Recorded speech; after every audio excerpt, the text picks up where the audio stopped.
Recording in progress. Welcome back to my channel. Hopefully y'all blessed, amazing, great, the whole nine. If you're new, make sure you like, comment, subscribe. You may be new watching this because we're doing a different video on how the SEO stuff works. So basically, you're gonna want to get your popcorn, you're gonna want to get your wine, whatever, tea, whatever you drink, a snack, whatever, right? Because we're gonna give y'all a story time.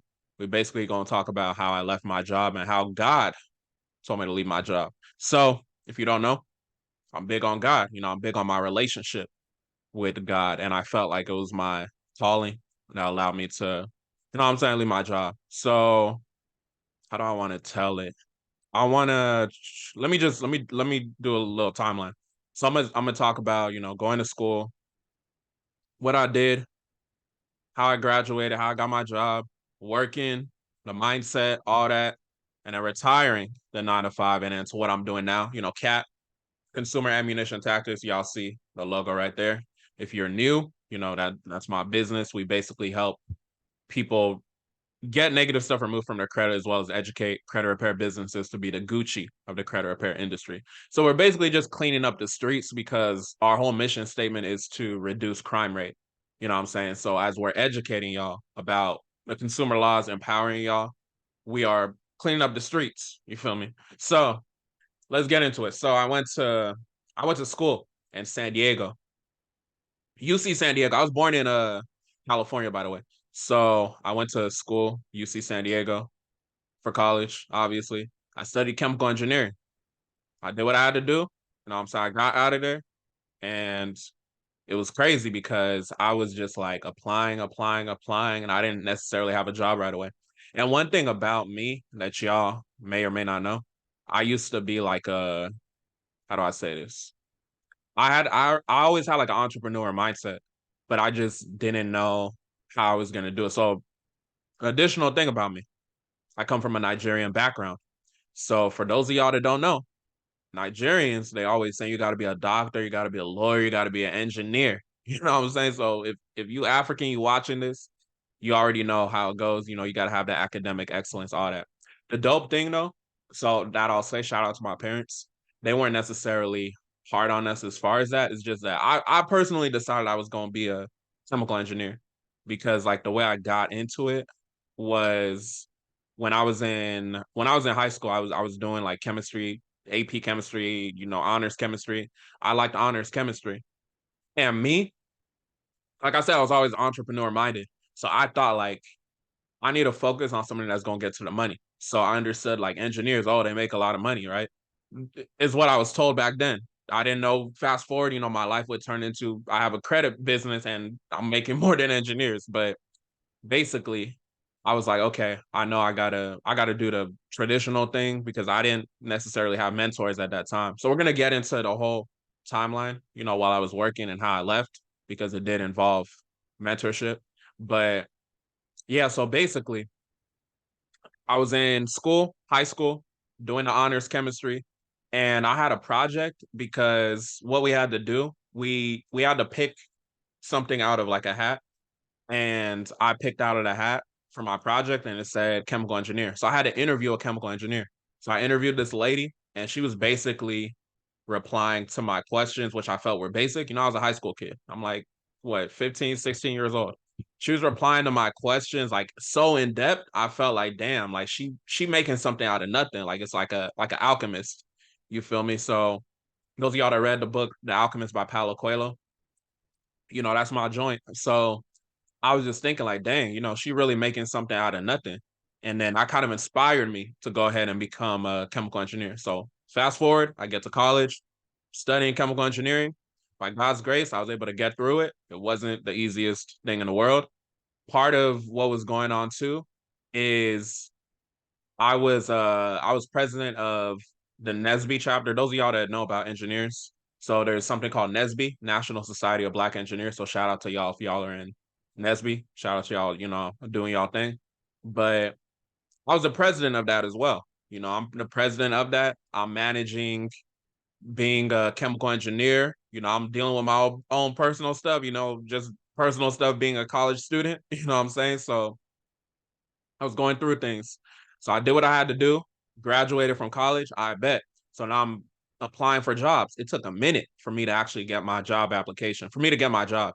So the way I actually got my job was through Nesby, which is funny. So there was like a connection as far as Nesby. I went to a job fair, which was through Nesby, and I basically knew someone that was able to help me through. So that goes back to the testament of connections and just being in the right rooms, because it's like they could have took anybody, but they took me because I had that connection.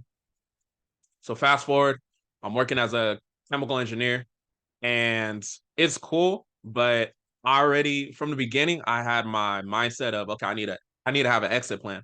So keep in mind, as a chemical engineer, I'm not making no average salary, right? I'm not making no 60, 70K salary or whatever, right? This is a six-figure job. So y'all got to understand, like, it was very easy for me to be comfortable when we get to the point of how I was leaving my job, right? So I'm working, working, working, working for years or whatever. Fast forward, we get into the pandemic. And when I first got hired, I was working in the office. So, I'm going to the office, I'm hearing a bunch of rapid typing, and it's just like, what I'm saying? When I'm saying, oh, 9 to 5 question, 9 to 5 mindset, all of that, I'm speaking from a place of I've been around it, but I always wasn't consumed by it because of my subconscious mind. Consuming things like Think and Grow Rich. Number one, which I should talk about, is the Bible. We talk about Proverbs, right? Proverbs is so powerful. Like I always say, the Bible's the best personal development book in the world. Like if you think of personal development, there wouldn't be any Think and Grow Rich, all these books y'all reading without the Bible. If you start from Genesis, go read Proverbs, all that, right? So y'all got to realize also, the Bible is the most powerful personal development book in the world. Even if, like, let's say you an atheist or something, like you could learn from the Bible, the principles and all of that, right? So y'all gotta realize that as well. Hopefully, this video can inspire y'all and motivate y'all. Go read your own Bible if you need to. So yeah, the Bible also speaks about leaving an inheritance for your kids, right? So I understood, like, as I'm reading my Bible, like, damn, I got a lot, I got a lot I got going on. So I already had like a good mindset when I was in college, when I was working. I was like, it's not my destiny to work a 9 to 5 forever. Going back to what I was saying about like the foundation, as far as me just always having that entrepreneur mindset. So I used to like recycle cans. You get like 5, 10 cents per bottle or whatever. When I was like, I want to say fourth grade. So I was like 9 years old, maybe third grade, 8 years old or whatever. So to me, what I'm saying? As a little kid, I'm recycling all these bottles. We would have parties at my house. When you get Nigerians in the house, a party, there's gonna be a lot of drinking different things, right? So I'll be recycling different cans, soda, water bottles, things like that. I go turn it in. Maybe I get like $20 to $26 or something like that. It wasn't necessarily about the money, but I felt like it was dope to have the money. It was more so about the discipline and consistency for me to be able to even, do what I was doing. Then I got into surveys. I'm filling out online surveys. Fast forward, I'm able to buy myself a PSP. Those of y'all that know about the PSP back in the day, like that thing was really advanced. You know what I'm saying? So I was able to get myself a PSP. I was able to get myself a PlayStation 3 as well, just from doing different hustles online, right? So y'all gotta understand, like, just a foundation. I always had the entrepreneur mindset, so y'all can kind of understand what I was going through when I was in the office. You know what I'm saying? When I'm in the office, going into the office, I'm hearing a bunch of rapid typing. I'm hearing people saying like, "Oh, I've been working here 30 years and all that." When I'm hearing all that, I've been working here 30 years, I damn near want to throw up, right? I'm like you confidently telling me you've been here for 30 years.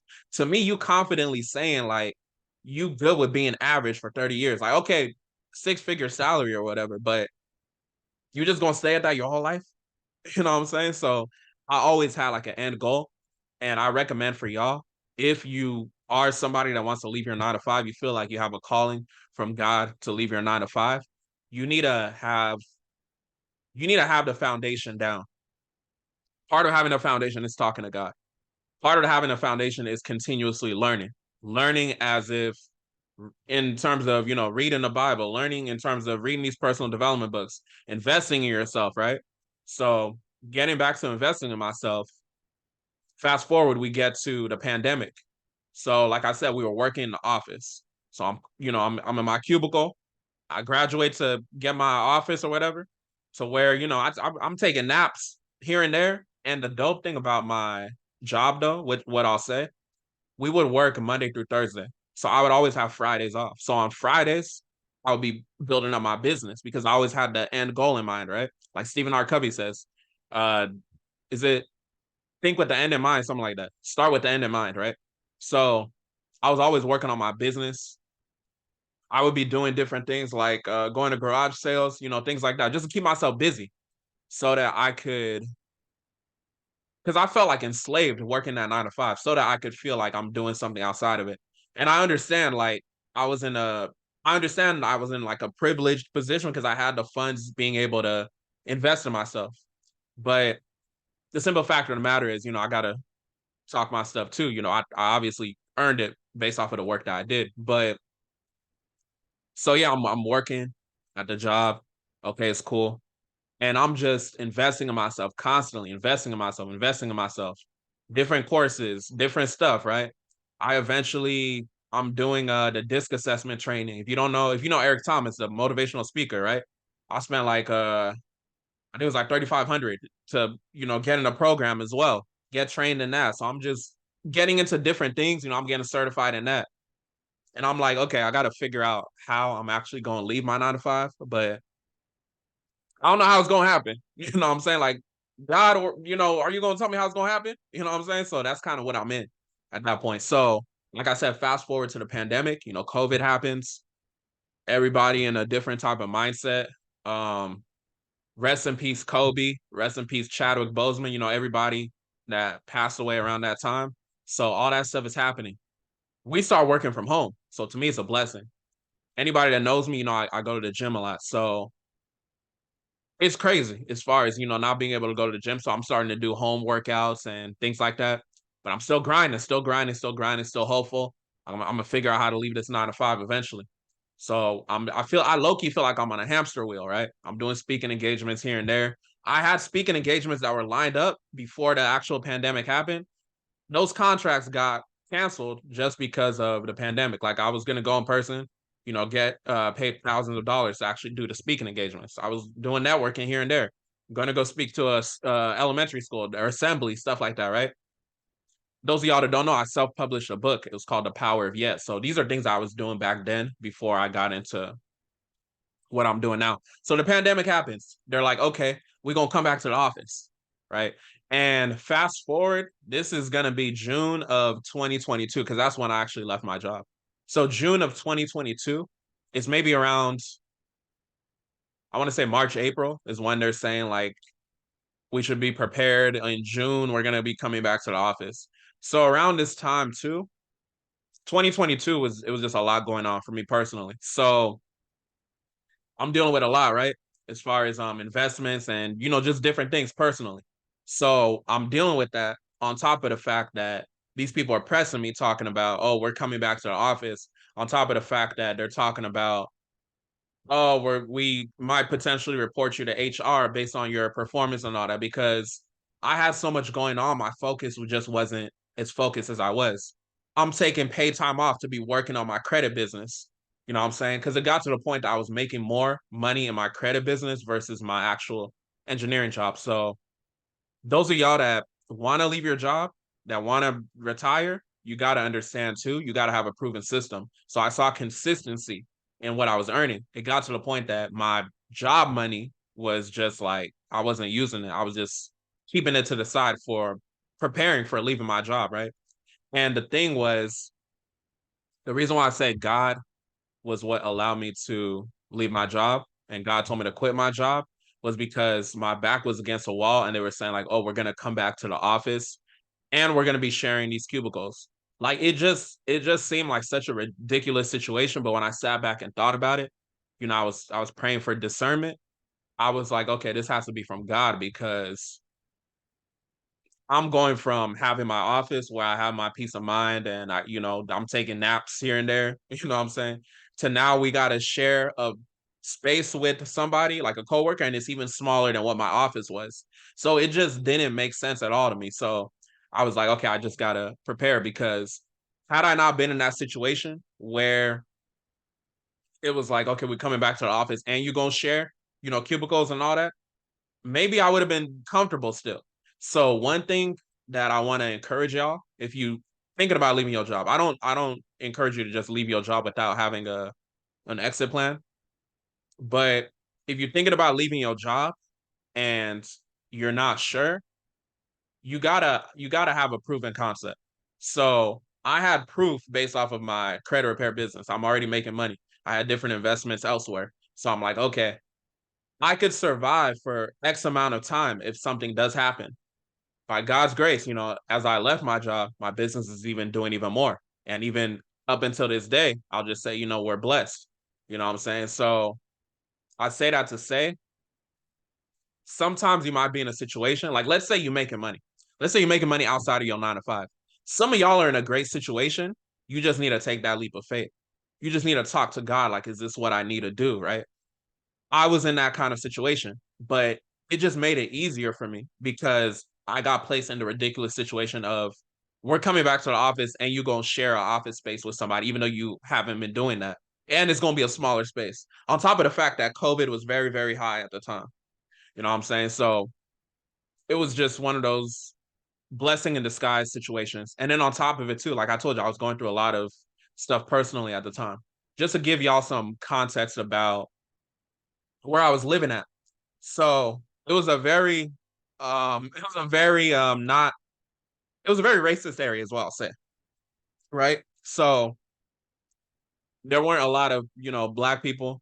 And it was just crazy. I had different encounters here and there, just getting pulled over for no reason and things like that. I don't need to get into on here. But yeah, I'm gonna just say it wasn't the most friendly area. So I was just like, okay, I gotta get out of here and just work full time in my business, just buy my time back, that kind of thing. Because on top of just having to go back to the office, the microaggressions, things like that. You like the only black person there, and you the only young black person. You know what I'm saying? So just different factors of where it just made sense to just take that leap of faith. And one thing I'll say, like I said, some of y'all, some of y'all might be trying to leave y'all job, but it's like you don't have any security at all. So even though I'm saying I had a leap of faith, y'all got to realize like I had a safety net. I had a safety net, right? I definitely did have a safety net. And that just goes based off of me preparing myself. I was preparing myself for any possibility where I would have to leave the 9 to 5. And I got placed in a blessed situation. They're like, oh, we coming back to the office in June. There was a change of management. I'm being threatened, like, oh, they're gonna have to report me to HR if I'm not, if my performance isn't doing how it's supposed to be doing. Meanwhile, my performance was doing what I was supposed to be doing. It's just that we had a change of management, and then this particular person had different expectations. So that's just really what it was. You know what I'm saying? So one thing about me, I did my job, like I did my work, and then I, got on to my business stuff. So I wasn't like I'll say like I wasn't somebody that was good at following the rules because like you got to think about it. I was from the jump, I was mentally unemployable, right? I was mentally unemployable because it's like I understood like it was just a timeline thing. I understood I was using it as leverage. And I encourage y'all too, because y'all got to understand these 9 to 5 jobs, they don't care about you. They will let you go. They will replace you. So I want y'all to have the mindset to use them. I want y'all to have the mindset to use them. Use these 9 to 5s to fund your dream.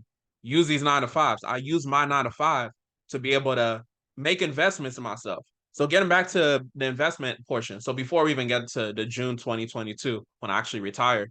So April of 2021, during the pandemic. No, it was actually February of 2021. February of 2021. This is when I first started studying the consumer laws.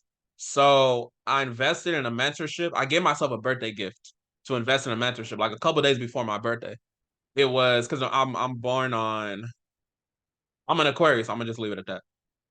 So I know how y'all be doing all that stuff. So my birthday is early February, so it was a couple days before my birthday. I was like, okay, let me invest in this mentorship. It's $3,500. So keep in mind, this is February 2021. The time I don't have a credit business, not yet. So February 2021, I don't have a credit business. I don't know the consumer laws. I don't know any 15 USC 1681 I don't know any 15 USC 1681 C-2. I don't know all of that, right? If I heard that in February of 2021, I would have looked at you like you crazy. So February 2021, I decided to invest in the credit mentorship. I get into it. I'm learning about credit repair, things like that. And it's just a bunch of different stuff, you right? I'm getting into the community and things like that. And I'm thinking, how can I actually make a lane for myself with it? Because I already had a financial background as far as like I was doing financial coaching. I used to do freaking like $100, $50 calls. Like nowadays, if you want to get me for an hour on a consultation, it's gonna be like 2,500.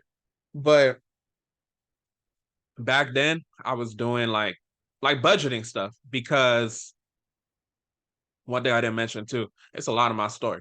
So I paid off my student loans like 1 year after I graduated college, and I wrote like my book was low key based off of that. So I wrote that. I was doing speaking engagements, like I said, and that's kind of where I got that financial stuff at. Because a lot of people ask me like, "How'd you do it? How'd you do it?" I put out a ebook. Right? I've been doing digital products, and then also too, like people are asking me, "How did you write your book? How did you create your book?" I put out a book. I was doing webinars. I've been doing webinars back then, right? So I was doing all that. Fast forward, like I said, to the April 20. I keep saying April because that's kind of where my podcast started, and that's where I decided, to start the credit business. So February, I get into the mentorship. The funny thing about it was getting into the mentorship allowed me to understand what I did not know. Because before I got into the mentorship, I'm doing different things with like credit that I didn't necessarily know about. But then once I got into the mentorship, it was able to bridge the gaps for the things I did not know. And I was able to get the approvals I needed to get. I was able to do what I needed to do. And I was able to basically, take people on as a test in February when I first got into that mentorship. So February, I'm using people as a test. Then April 2021, I've already been investing in different classes as far as consumer laws, just investing in different classes, trainings, things like that, just to get my feet wet. And one thing I want y'all to realize, like the main theme I keep talking about was me investing in myself. So when I tell y'all to invest in yourselves, I'm not telling y'all to invest in yourselves to put you in a financial difficulty situation. You got to put yourself in a situation where you understand that money is to be used. Some of y'all are enslaved by your money. Money is to be used to go make more money. Money is to be used to go make more money. Right? I need y'all to really understand that. I need y'all to internalize that. If you need to use that as an affirmation, go make that as an affirmation, right? So I'm investing in myself. I'm investing in different courses to figure out how to actually articulate myself when it comes to these consumer laws. So April 2021, you can literally go to my podcast now. April 2021, I start the CAP podcast. So keep in mind, this is April 2021. I'm still working my 9 to 5. While I'm working my 9 to 5, I'm trying to figure out this credit repair business stuff. So fast forward to November 2021. I hire my first employee, right? Virtual assistant. So she's helping me do disputes, things like that. And the process is good. So I'm getting to the point of okay, I know as a CEO, I gotta automate stuff. So, we're working. So that was pretty it leads into 2022. And then June comes, right? But before June, I'm already seeing success within my credit repair business because, like I said, initially, how I got my first clients, I'm talking about like, okay, I help people repair their credit. I'm taking people on for free. I even took on one of my coworkers and when I was working as a chemical engineer. So shout out to her, as a test dummy, she allowed me to do what I was doing and get to see some success. So I used that and then I started documenting the process. I started documenting and things like that, right? So I'm already seeing success, right? Like I'm seeing 5 figures a month already. Some people don't make that in their whole credit repair journey, right? So to me, I'm like, okay, if I can make over 10K a month in this credit repair business, and I'm working part-time, right? I'm working part-time because I'm full-time in my chemical engineering job. I'm like, what's gonna happen if I lock in and leave my job? So that kind of sparks in my head. So part of one thing I want y'all to remember again, like I said, is you got to have a proven system. It's not just like you just get one lucky month and then you just leave your job. My recommendation, if you can have a consistent system, at least 3 months in a row. That's what I would recommend, right? Because by the time June happened, June 2022, it was a no-brainer because I already had receipts to prove that I could sustain myself. And back then, I want to say I had less than 1,000 subscribers on YouTube. So you see now, like we're at almost 5,000. So it's like the consistency is what allowed me to continue going, growing, right? Going and growing. So continue growing a brand and things like that. And I was seeing early success back then. So I'm like, if I leave the job, I'm only going to grow. I'm only going to reach more people. I'm only going to learn more because I'm going to continue to invest in myself. That's the important aspect. You have to invest money into yourself. If you want to start with books, go ahead and start with books. Even books, it could be a small investment, right? So I'm investing in myself, learning things, learning things, learning things. So like I said, like God really was the one that made me decide like I gotta leave that place because they're saying like, oh, we gotta come back to the office. You're gonna share an office. And they're damn near threatening me, like, oh, we're gonna have to report you to HR if your performance is doing this, your performance is doing that. You know what I'm saying? So I just like sat back, I meditated on it, and I was just like, nah, I just gotta go all in as far as my credit repair business. So I did what I need to do. I left it. So that was June 2022. I left it. Fast forward to August 2022. I'm doing my thing, doing my thing, doing my thing. Then I'm getting DMs about, do you do mentorship? Do you offer mentorship? Do you do mentorship? I didn't want to offer mentorship necessarily, right? So it was y'all pestering me that allowed me to do mentorship. And I'll say that was a blessing in disguise as well. So maybe God is the one that allowed me to be a mentor now to y'all. So I was like, okay, cool.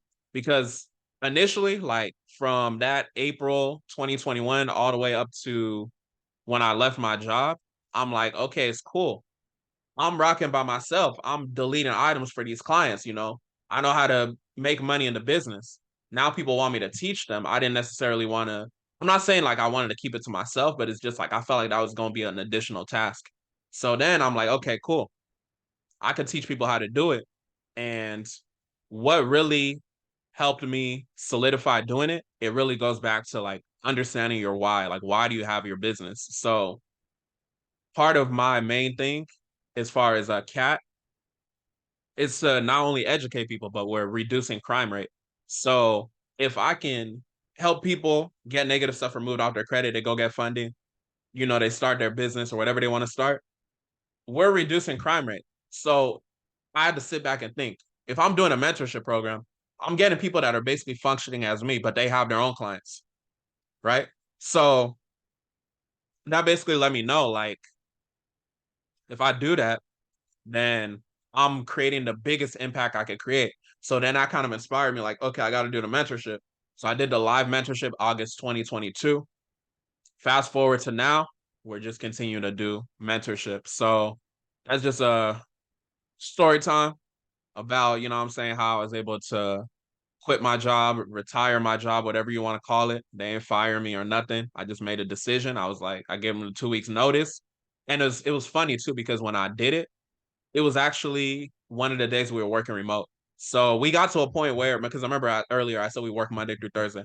We got to a point where no, 2 days out of the week, you work from home. 2 days out of the week, you came into the office.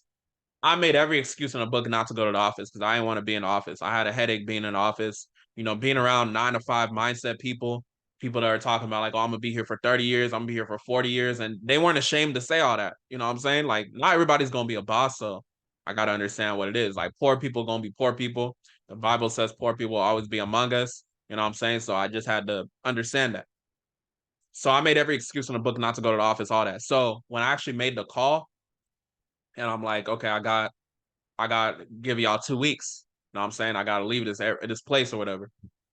It was like, the reaction was like, this guy really leaving? You know what I'm saying? Because, I was adding value, even though they damn near threatening me as far as like the whole HR thing.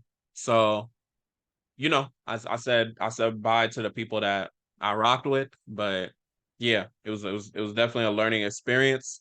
And I'm definitely grateful for it because one thing I want y'all to take awareness of is don't just be working like a 9 to 5 dummy. What I mean by that is when I was working in my 9 to 5, I'm looking at the systems that they have in place. I'm observing everything. Okay, they have a break like this. This is how they do their SOPs. You know what I'm saying? This is how they do this. You could get an award for this, things like that. Things I could bring back to my own business. So you want to think like a boss, okay? So how can I observe what's going on over here? How can I bring it back to my operation? Because remember, you want to use them. So infiltrate their situation and then go bring it to your own situation. Infiltrate their situation and then go bring it to your own situation. And the best like lucrative thing you could do now is starting a credit repair business because everybody's gonna need credit. But the thing is, some people might be like, oh, it's oversaturated. Yeah, that's true. It's oversaturated with trash because most of these credit repair businesses are average. But if you're in my mentorship program, the CAT Credit Retire 9 to 5 mentorship, then you understand like we separate ourselves. How we you understand how we separate ourselves from the average credit repair company. We get you booked leads to where you don't have too much that you can handle, right? The same problem that most credit repair businesses have, we solve it for you. You know what I'm saying? So these are things you want to be aware of. And yeah, hopefully this video was helpful. I hope this can motivate or inspire somebody out there. If you're watching it late at night, you contemplating, that 9 to 5. I just want to say, God bless you. I definitely feel you. I was in that position before. I'm like, damn, I really don't like being at this 9 to 5 every day. You know what I'm saying? So definitely just be strong, be consistent at what you're doing. And I know some of y'all might make the excuses of like, oh, I don't have time and all that. I mean, I didn't have time. It got to a point I was going to the gym at 3 a.m. You know what I'm saying? So you go make time for what you want to make time for, is my point. So it might be temporary, but you just got to do what you got to do. It was temporary for me. I started April 2021. Within what's that time? What's the timeline on that? April 2021 to June 2022. So that's like what, 14 months? A year? It was a year to April. Yeah, so 14 months, right? So it was like a 14-month journey for me to actually leave my 9 to 5. It could be quicker for you. You know what I'm saying? Because I put these systems in place. That's why with my mentorship, you're put in a position to where you could do it in a record time. So keep that in mind. Those of y'all, you might just have to stop making excuses. Like, don't make excuses of like, oh, I don't have time and all that. You don't have time to make your family rich. You don't have time to leave a 9 to 5 that you don't love. Then you love your 9 to 5. You know what I'm saying? Like, if you're gonna make excuses, you do love your 9 to 5. That's why I say, like, when y'all watch my videos, you gotta look at yourself in the mirror and be like, okay, do I really care about my well-being? Do I really care about my family's well-being? Do I really care about my business? Do I really care about myself? Do I want to die poor? Do I want to die like somebody is cheap? I'm not investing in myself, so I think I want to die poor. You know what I'm saying? So you got to ask yourself these kind of questions. So I don't say this to, get on y'all, but I'm just saying it's like tough love. You know what I'm saying? So I need y'all to understand, like, if you really want to get to that next level, you got to make the sacrifice. Sometimes the sacrifice might be not going out. It might be just really locking in. To the fellas, like, stop chasing women, right? When we say sex is for poor people, stop chasing women. Stop chasing women. Get your situation right. Get your money right. And then the women's going to come, right? So focus on that. If you got a good girl, focus on her. Just focus on that relationship. Focus on y'all elevating. If she's a bill, you know what to do. You know what I'm saying? So we might end some relationships with this video. I don't know. You know what I'm saying? So women too. I know I got women watching me too. So to the women that's watching me, continue focusing on yourself. Continue focusing. Don't just let every dude pull up on you and just impregnate you and all that, right? So focus on getting to that next level. Focus on getting better each and every day. Be 1% better daily so that you can get to that next level. You leave that 9 to 5 that you don't love. You might be working a 9 to 5 you don't love. If you're in a business that you don't love, come to the credit repair game, right? You can definitely automate it and really be in a happier situation. Everything is about money, right? Y'all got to realize, like, how can I continue to make more money? Don't chase money, chase value. And understanding these laws, understand how to remove these items, that's value, right? So I set it up perfectly for y'all. Just continue to binge watch my videos. I just hope that this story time was definitely beneficial to helping y'all as far as y'all situation. If you're watching this, if it's hard right now, I'm here to let you know it's gonna get better as long as you take action. If you don't take action, I can't guarantee it's gonna get better. But if you do take action, you're intentional, you invest in yourself.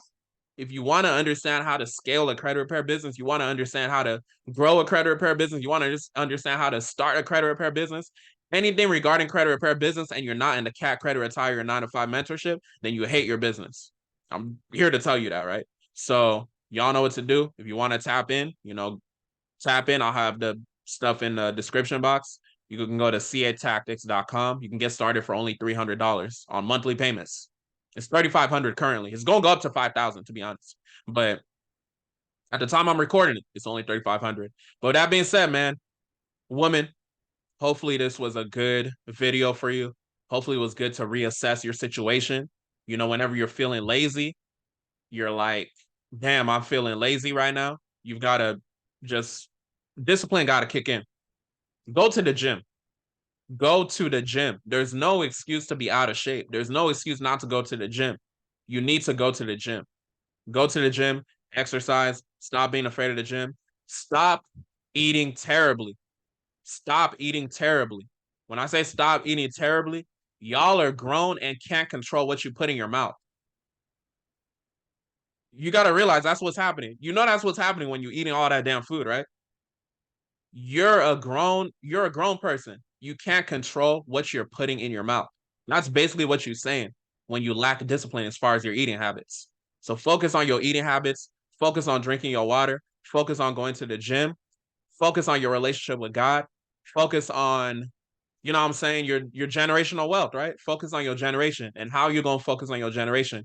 Focusing on becoming a better person each and every day and getting to the bag. With that being said, y'all have a blessed one.